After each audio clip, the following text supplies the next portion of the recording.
हे small caps लोकांना एवढे काय अट्रॅक्ट करतात? स्टँडर्ड आन्सर आहे की हाय रिटर्न्स. चूक, इनकम्प्लीट आन्सर. स्मॉल कॅप एक फिलिंग देतात जे कुठल्याच लार्ज कॅप किंवा इंडेक्स फंड नाही देत. ते म्हणजे मला हे आधी सापडलं, किंवा हा स्टॉक अजून अनडिस्कवर्ड आहे, किंवा ही कंपनी जेव्हा मोठी होईल ना तेव्हा मी अर्ली इन्व्हेस्टर मधला एक असेल. म्हणून हे फक्त रिटर्नचं सिलेक्शन राहतच नाही, हे आयडेंटिटीचं सिलेक्शन होऊन जातं. अर्ली अडॉप्टर, कॉन्ट्रेरियन, मेनस्ट्रीम पेक्षा वेगळा. आणि हे फिलिंग जेन्युइनली पॉवरफुल आहे, कारण ते पार्शियली खरं पण आहे. काही लोक ऍक्च्युली बरोबर असतात. प्रॉब्लेम आहे की ते सगळ्यांनाच येतं, म्हणजे जे विनर्स आहेत त्यांनाही आणि जे लुझर्स आहेत त्यांनाही.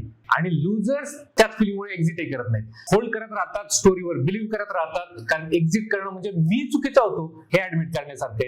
आपल्या आयडेंटिटीला डायरेक्ट हिट. आता आयशर, टायटन, पेज इंडस्ट्रीज ही नावं माहिती आहेत आपल्याला, कारण ती सर्व्हाइव्ह झाली. आता ही नावं बघून घेऊया. सिंटेक्स, वक्रांगी, मनपसंत बेवरेजेस, गीतांजली जेम्स, एकेकाचे सगळे डार्लिंग स्मॉल कॅप्स, सगळ्यात ग्रेव्हयार्ड मध्ये. बीएससीच्या डेटानुसार भारतातल्या लिस्टेड कंपनीपैकी 30% पेक्षा जास्त कंपनीचे स्टॉक प्राइजेस हे आयपीओ प्राइजेसच्या पण खाली आहेत. आणि इथे तो सर्व्हायव्हरशिप बायस. हे स्मॉल कॅप इन्व्हेस्टिंग मधला सगळ्यात एक्सपेन्सिव्ह रिजन आहे. आपण आयशर बघतो, पॅटर्न मॅच करतो, पण त्या 10,000 कंपन्या बाकीच्या दिसत नाहीत ज्या आयशर ज्यांना बनायचं होतं पण त्या नाही बनल्या. आपण लॉटरी विनर बघून लॉटरी खेळणं आणि स्मॉल कॅप विनर बघून स्मॉल कॅप खेळणं, सायकोलॉजिकली हे दोन्ही सारखेच मिस्टेक्स आहेत. आता सगळ्यात प्रॅक्टिकली डेंजरस पार्ट, तुम्ही स्मॉल कॅप घेतला, रिसर्च केला, कन्व्हिक्शन आहे, 2x झाला तो स्टॉक, मार्केट क्रॅश झालं, लार्ज कॅप रिलायन्स असेल, इन्फोसिस असेल तर सेल केलं, पैसे आले, एक्झिट स्मूथ.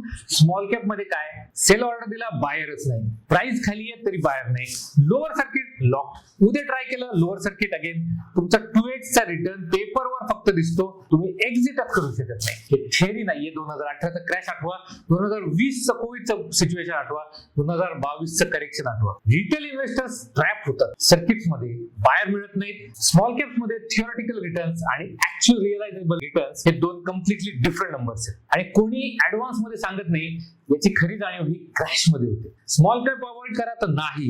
आयशर होण्याची क्षमता असलेल्या कंपनीज आता देखील मार्केटमध्ये खूप आहेत, पण त्या तुम्हाला वेल्थ क्रिएट करून देतील फक्त जर आपली रिस्क कॅपॅसिटी आणि रिस्क ॲपेटाईट आपल्याला माहिती आहे आणि त्यानुसारच लिमिटेड एक्सपोजर आपण दिला असेल तरच. आणि एक्झिट स्ट्रॅटेजी एंट्री करण्याआधी जर का ठरवलेली असेल तर बिझनेस क्वालिटीसाठी इन्व्हेस्ट केलेले पैसे वेळेनुसार रिटर्न देतातच. फक्त एवढंच लक्षात ठेवायचं की एक्साइटिंग इन्व्हेस्टमेंट्स आणि वेल्थ वाढवणारे इन्व्हेस्टमेंट्स या दोन जनरली वेगळ्या गोष्टी असतात आणि त्यांच्यामध्ये समान धागे खूप कमी असतात. तुमच्या पोर्टफोलिओमध्ये स्मॉल कॅप किती आहेत आणि एक्झिटचा फ्रेमवर्क तुमचा आहे का, एक ऑनेस्ट चेक करूया. कमेंट मध्ये नक्की लिहा. थँक्यू.